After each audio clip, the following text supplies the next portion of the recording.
ஓடியாங்க ஓடியாங்க சொல்லுங்களா, சாப்பாடு போட்டாச்சு ஓடியாங்க சொல்லுங்களா அப்படின்ற மாதிரி நான் தார்ப்பாயை விரித்து போட்டு வெங்காயம் நறுக்கின வெங்காயத்தை போட்டு வச்சுருந்தேங்க. எல்லோரும் வந்து ஆர்வமாக வாய் வச்சு கொத்துனாங்க. அதுக்கடுத்து என்ன ஆச்சுன்னு தெரியல, அப்படியே திரும்பிட்டாங்க. நம்ம வெள்ளை சேவல் பாருங்களேன், ஒரு கொத்து கொத்திட்டு என்னது இது என்னமோ வேறு மாதிரி டேஸ்ட்டாக இருக்கே அப்படின்ற மாதிரி திருப்பிக்கிட்டாங்க. ஏன்டா திருப்பின அப்படின்னு கேட்டால், ஏம்மா புளி பச்சாலும் புள்ளை திங்காது, நீ என்னம்மா இதை போட்டு வச்சுருக்கா, கரையானை போடுவேன் நல்லா அரிசி கம்ப போடுவேன்னு பார்த்தா வெங்காயத்தை போட்டு வச்சுருக்கியே போம்மா அப்படின்ற மாதிரி இருந்தான். டே இது தாண்டா நீ சாப்பிட்டாகணும், இது உடம்புக்கு நல்லதுடா, உங்களுக்கு சளி எதுவும் பிடிக்காமல் நல்லா ஆன்டி ஆக்சிடெண்ட்டாக இருக்குண்டா, நல்லா சாப்பிடுங்கடா அப்படின்ட்டு நான் இது பண்ணேங்க. இவன் பார்த்துக்கிட்டே இருந்தான், என்னமாச்சும் பண்ணுங்கடா அப்படின்ட்டு. நான் இங்கே மில்கியை பார்த்தேங்க. இவன் பாருங்கள் என்னம்மா சுகமாக தூங்கிட்டு இருக்கான்.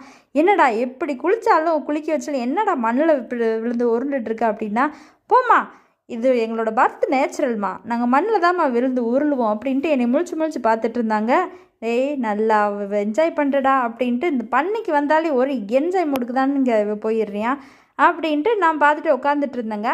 என் பக்கத்தில் யாரோ கொத்துற மாதிரி இருந்துச்சு. என்னடா நம்மளை யாரோ கொத்துறாங்க அப்படின்னு பார்த்தா நம்ம புருஸ்லி தாங்க.